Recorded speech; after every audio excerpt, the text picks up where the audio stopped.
ಗಂಡನ ಆಸ್ತಿಯಲ್ಲಿ ಅಫ್ಕೋರ್ಸ್ ಹೆಂಡತಿಗೆ ಪಾಲಂತೂ ಇದ್ದೇ ಇರುತ್ತೆ. ಆದರೆ ಗಂಡನ ಈ ಆಸ್ತಿಯಲ್ಲಿ ಹೆಂಡತಿಗೆ ಯಾವುದೇ ರೀತಿ ಪಾಲನ್ನೋದು ಇರೋದಿಲ್ಲ. ಸೊ ಬನ್ನಿ, ಯಾವ ಆಸ್ತಿಯಲ್ಲಿ ಹೆಂಡತಿಗೆ ಪಾಲು ಇರೋದಿಲ್ಲ ಈ ಮಾಹಿತಿನ ಈ ವಿಡಿಯೋದಲ್ಲಿ ನಾವು ತಿಳ್ಕೊತಾ ಹೋಗೋಣ. ಸೊ ವಿಡಿಯೋವನ್ನು ಸ್ಟಾರ್ಟ್ ಮಾಡ್ತೀನಿ. ಅದಕ್ಕಿಂತ ಮೊದಲು ನೀವಿನ್ನು ನಮ್ಮ ಚಾನೆಲ್ಗೆ ಸಬ್ಸ್ಕ್ರೈಬ್ ಮಾಡದೇ ಇದ್ರೆ ಈ ಕೂಡಲೇ ಚಾನೆಲ್ಗೆ ಸಬ್ಸ್ಕ್ರೈಬ್ ಮಾಡ್ಕೊಳ್ಳಿ ಮತ್ತು ಲೈಕ್ ಮಾಡಿ. ಸೊ ಈಗ ನಾವು ಇನ್ಫಾರ್ಮೇಷನ್ ಆದರೆ ತಿಳ್ಕೊತಾ ಹೋಗೋಣ.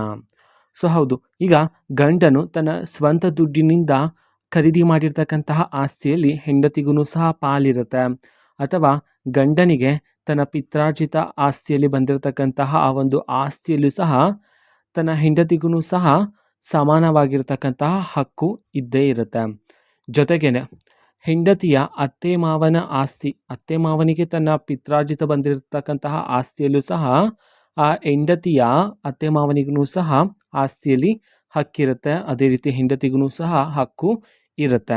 ಸೊ ಹಾಗಿದ್ರೆ ಯಾವ ಒಂದು ಆಸ್ತಿಯಲ್ಲಿ ಹೆಂಡತಿಗೆ ಹಕ್ಕು ಇರೋದಿಲ್ಲ ಅಂತಂದರೆ, ಗಂಡನ ಆಸ್ತಿಯನ್ನು ಗಂಡ ವಿಲ್ ಬರೆದು ಇಟ್ಟಿದ್ರೆ, ಆ ಒಂದು ವಿಲ್ನಲ್ಲಿ ಹೆಂಡತಿಯ ಹೆಸರು ಇಲ್ಲ ಅಂತಿದ್ರೆ, ಸೊ ಆವಾಗ ಆ ವಿಲ್ಲಲ್ಲಿ ಯಾರ ಹೆಸರಿದೆಯೋ ಅವರಿಗೆ ಆ ಆಸ್ತಿ ಹೋಗುತ್ತೆ.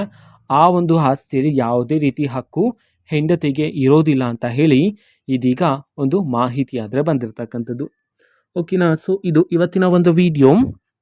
ಸೊ ಇದೇ ರೀತಿ ಇನ್ನೂ ಹಲವಾರು ಯೋಜನೆಗಳಿಗೆ ಸಂಬಂಧಪಟ್ಟಂತೆ ಜೊತೆಗೆ ಇಂಪಾರ್ಟೆಂಟ್ ಅಪ್ಡೇಟ್ಗಳು ನಿಮಗೆ ಈ ಒಂದು ಚಾನೆಲಲ್ಲಿ ಇಮಿಡಿಯೇಟ್ಲಿ ಸಿಗ್ತಿರುತ್ತೆ. ಅದಕ್ಕೋಸ್ಕರ ನೀವಿನ್ನೂ ನಮ್ಮ ಚಾನೆಲನ್ನು ಸಬ್ಸ್ಕ್ರೈಬ್ ಮಾಡದೇ ಇದ್ರೆ ಈ ಕೂಡಲೇ ಚಾನೆಲ್ಗೆ ಸಬ್ಸ್ಕ್ರೈಬ್ ಮಾಡ್ಕೊಳ್ಳಿ. ಸಬ್ಸ್ಕ್ರೈಬ್ ಮಾಡೋದ್ರ ಮುಖಾಂತರ ನಾನು ಯಾವುದೇ ವಿಡಿಯೋ ಹಾಕಿದ ತಕ್ಷಣ ನಿಮಗೆ ನೋಟಿಫಿಕೇಷನ್ ಸಿಗುತ್ತೆ. ಅದ್ರ ಮುಖಾಂತರ ನೀವು ಬೇಗನೆ ವಿಡಿಯೋವನ್ನು ನೋಡ್ಬೋದಾಗಿರುತ್ತೆ ಮತ್ತು ಆ ವಿಡಿಯೋದಲ್ಲಿರುವ ಇನ್ಫಾರ್ಮೇಷನನ್ನು ಈಗ ನೀವು ತಿಳ್ಕೊಬೋದಾಗಿರುತ್ತೆ. ಮತ್ತೀಗ ನಾವು ಫೇಸ್ಬುಕ್ಕಲ್ಲೂ ಸಹ ಈಗ ವಿಡಿಯೋಸ್ಗಳನ್ನು ಅಪ್ಲೋಡ್ ಮಾಡ್ತಿದ್ದೀವಿ. ಫೇಸ್ಬುಕ್ ಚಾನೆಲ್ ಲಿಂಕನ್ನು ಡಿಸ್ಕ್ರಿಪ್ಷನ್ ಬಾಕ್ಸಲ್ಲಿ ಕೊಟ್ಟಿರುತ್ತೆ, ಕ್ಲಿಕ್ ಮಾಡಿಬಿಟ್ಟು ಫಾಲೋ ಮಾಡಿ.